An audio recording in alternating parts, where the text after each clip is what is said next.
انسان کی رائے کا احترام کیا گیا، لیکن آج کی یہ محفل سجانے کا جو صحرا ہے وہ جناب ہماری معروف سماجی کاروباری شخصیت جناب محترم فیاض خان صاحب کے ہے۔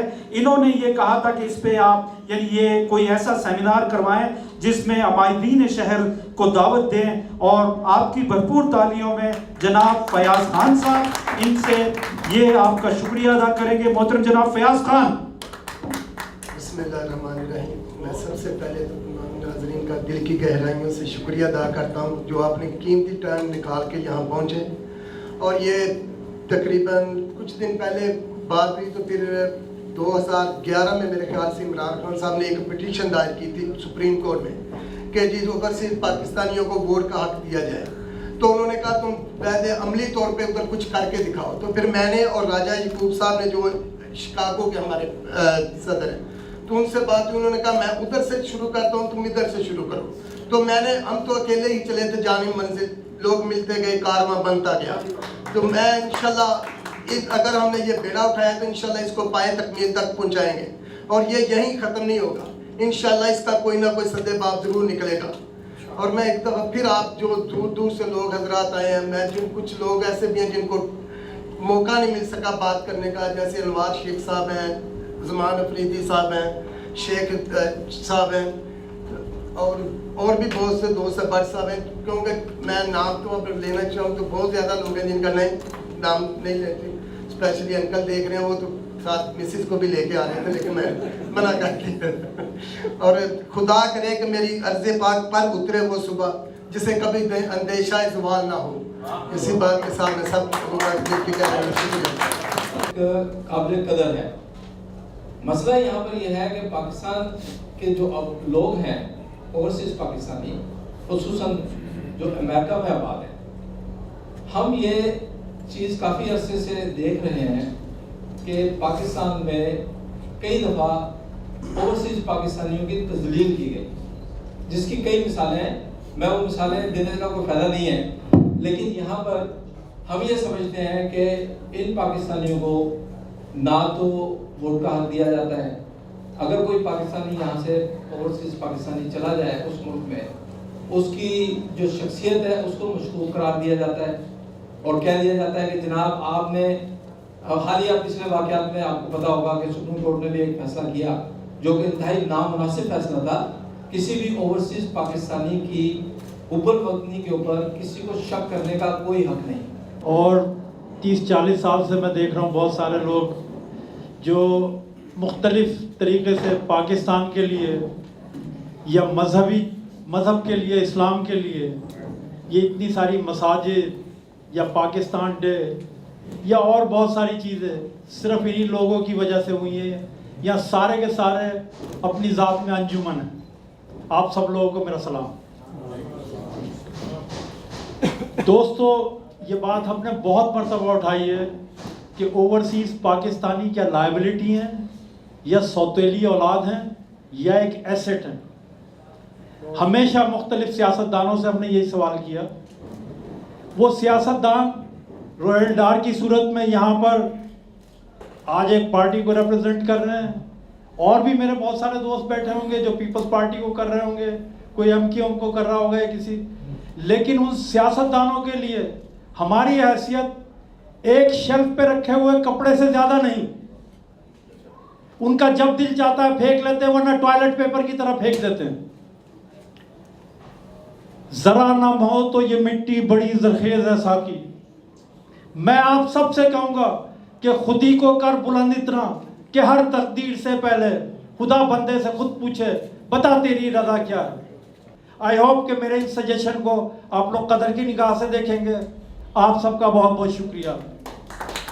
سب سے پہلے تو میں ایک بات جو ہر آنے والی حکومت سے کہتی ہوں کہ ان کو یہ چیز جو سابقہ حکومت پروجیکٹ شروع کرتی ہے، کوئی بھی کسی بھی قسم کا، آنے والی حکومت اس کو ڈکلائن نہ کرے، اس کو روکے نہ، بلکہ اس کو کنٹینیو کرے تاکہ پاکستان میں ترقیاتی کام کیے جائیں اور لوگوں کو روزگار ملے۔ جب بھی کوئی نئی حکومت آتی ہے وہ اپنا پرانی حکومت کے شروع کیے ہوئے پروجیکٹ بالکل بند کر کے رکھ دیتی ہے، جس میں کہ لاکھوں ملین